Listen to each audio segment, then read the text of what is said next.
तो हमारा आज का टॉपिक रहेगा Newton third law of motion. तो चलिए स्टार्ट करते हैं। तो देखो, अगर डेफिनेशन की बात करें तो to every action there is an equal and opposite reaction, कि हर एक एक्शन के लिए हमेशा इक्वल एंड अपोजिट रिएक्शन होगा। ठीक है। अब ये एक्शन क्या है, यहाँ पे ये होगा हमारा अप्लाइड फोर्स। जो भी हम अप्लाइड फोर्स करेंगे किसी भी बॉडीज पे, या कोई बॉडी, एक बॉडी दूसरी बॉडी पे कोई फोर्स अप्लाई करेगी, वो होगा उस पर एक्शन, और उस एक्शन की वजह से वहाँ पे एक नई फोर्स क्रिएट होगी जिसको बोलेंगे हम रिएक्शन, और वो हमेशा उसके बिल्कुल बराबर होगी लेकिन अपोजिट डायरेक्शन में होगी। तो चलो इसको एक एग्जाम्पल के हेल्प से समझते हैं। तो देखो, उसके लिए हम कोई दो बॉडीज ले लेते हैं। मान लो बॉडी ए, कोई बॉडी ए है, जो बॉडी बी बॉडी भी इसके साथ ही है। मान लो ये बॉडी आपस में टकराई, दोनों बॉडीज, ठीक है, ए बॉडी बी बॉडी से टकराई, बी बॉडी। तो देखो, ये जो ए बॉडी है इसने फोर्स F1 लगाई बॉडीज बी पे। ठीक है, तो ये जो F1 हो गया, ये हो गया इसका एक्शन, जो इसने एक्शन किया। तो जैसे ये बॉडी बी से टकराएगी तो ये जो बॉडी बी है, अब ध्यान रखना, टकराई पहले बॉडी ए बी पे, जिसने फोर्स लेगा इस पे F1। अब ये बॉडी बी इस पे एक फोर्स लगाएगी अपोजिट डायरेक्शन में, जैसे F1 इस साइड को लगी है तो अब F2 एक नई फोर्स लगेगी इस साइड को। ठीक है, और इस F2 को बोलेंगे हम फोर्स ऑफ रिएक्शन। तो ये दोनों फोर्स हैं, ये एक्शन और ये रिएक्शन। ठीक है, और ये हमेशा इक्वल एंड अपोजिट होगी। तो अगर इसके फॉर्मूले की बात करें हम, तो F1 is equal to F2, लेकिन दोनों अपोजिट हैं तो इसको माइनस के साइन से दिखाएंगे, क्योंकि अपोजिट डायरेक्शन को फिजिक्स में माइनस के साइन से दिखाते हैं। ठीक है, तो ये हो गया every action there is an equal and opposite reaction. अब देखो, एक चीज का ध्यान रखना, जो एक्शन है वो बॉडी ए की वजह से था। ठीक है, इसको ध्यान से समझ लेना, जो एक्शन था वो किसकी वजह से था, बॉडी ए की वजह से था, और बॉडी बी के ऊपर था। अब लेकिन अब जो ये जो रिएक्शन हुआ, ये बॉडी बी की वजह से हुआ, बॉडी बी की वजह से हुआ, और हुआ किसके ऊपर, ए के ऊपर हुआ। तो ये ध्यान रखना, एक्शन कोई और बॉडीज करेगी और रिएक्शन कोई और बॉडीज करेगी। अब देखो, इसका बिल्कुल सिंपल सा एग्जांपल लेते हैं एक हम, Newton third law of motion का, कि कैसे हर एक एक्शन के लिए अपोजिट रिएक्शन होता है। जैसे इसका बिल्कुल कॉमन सा एग्जांपल है, जैसे मान लो आप लोगों ने दीवार पे जोर से मारी, ठीक है, हाथ की दीवार पे जोर से मारी, तो जो फोर्स आपने अपने हाथ के थ्रू दीवार पे लगाई वो है फोर्स ऑफ एक्शन। लेकिन जब आप दीवार पे मारते हैं तो आप देखते हैं कि आपके हाथ को भी चोट लगती है। तो वो चोट अब कैसे लगी, तो वो कंसेप्ट आया रिएक्शन वाला। वो दीवार ने रिएक्शन किया हमारे हाथ के ऊपर, दीवार से भी एक अपोजिट फोर्स लगी हाथ पे, तो तब करके हमें वो चोट लगी। ठीक है, तो ये एक्शन एंड रिएक्शन। अब हमने लगाई थी दीवार की तरफ फोर्स, और जो दीवार ने लगाई वो लगाई उसने हमारी तरफ फोर्स, तो अपोजिट इन डायरेक्शन है और मैग्नीट्यूड में इक्वल होती है। लेकिन एक चीज का ध्यान रखना, फिर आप बोलेंगे अगर इक्वल होती है तो फिर एक दूसरे को कैंसिल आउट क्यों नहीं करती। तो कैंसल आउट ना करने का रीजन ये है क्योंकि ये दोनों फोर्सेस अलग अलग बॉडी पे लगती है। जैसे यहीं पे देख लो, कैंसिल आउट कैसे होना था, कैंसिल आउट होना था कि अगर मान लो कोई एक बॉडी होती, फिर फोर्स F1 हम इस पे इस साइड से लगाते और इक्वल अमाउंट की फोर्स F2 हम इससे इस साइड से लगाते। तो ये दोनों इक्वल एंड अपोजिट फोर्सेज हैं, इन्होंने एक दूसरे को कैंसिल आउट कर देना था। लेकिन यहाँ पे ये एक्शन और रिएक्शन इसीलिए कैंसिल आउट नहीं होते क्योंकि जो F1 है, मतलब एक्शन फोर्स है, वो कोई और बॉडी लगाएगी किसी और बॉडी पे, और जो रिएक्शन है वो कोई और बॉडी लगाएगी किसी दूसरी बॉडी पे। तो फिर उनका इफेक्ट भी आपको अलग अलग देखने को मिलता है, क्योंकि कोई बॉडीज छोटी होगी, कोई बॉडीज बड़ी होगी, किसी का नेचर कैसा होगा, किसी का नेचर कैसा होगा, तो वो इफेक्ट हमें अलग अलग देखने को मिलते हैं।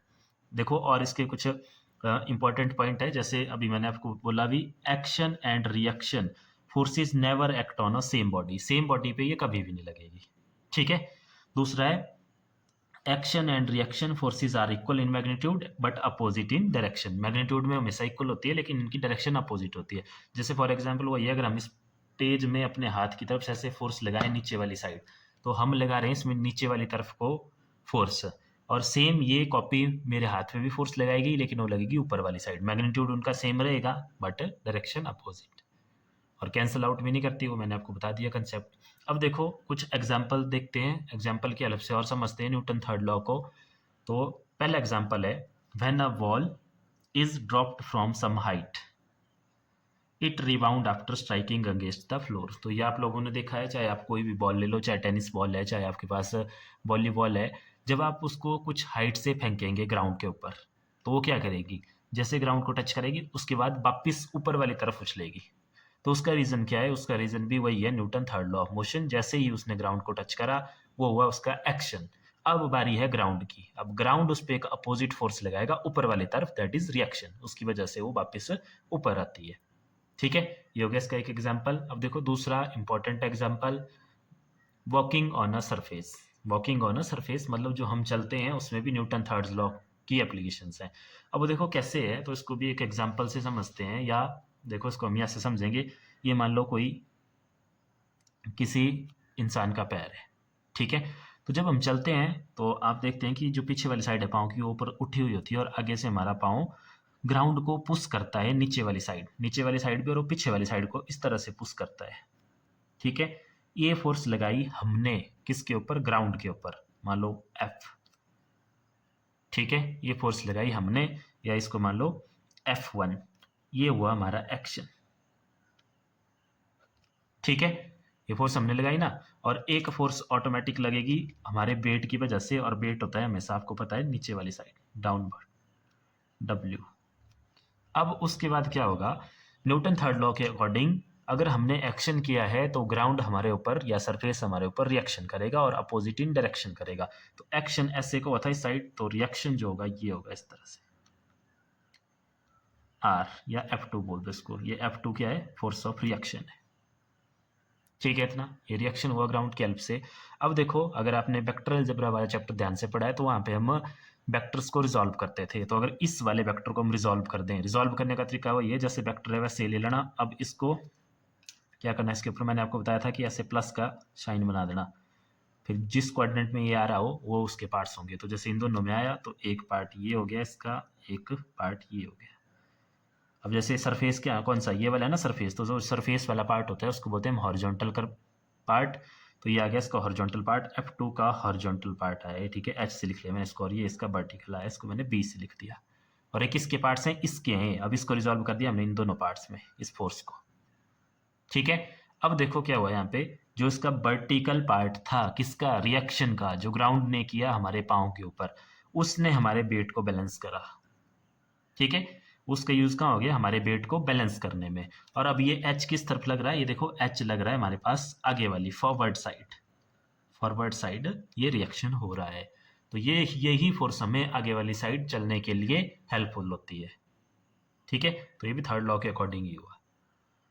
दोबारा समझ लो शॉर्ट में कैसे, हमने ग्राउंड को पुश करा फोर्स F1 से, according to Newton third law ground ने हमें पुश करा बिल्कुल अपोजिट डायरेक्शन में।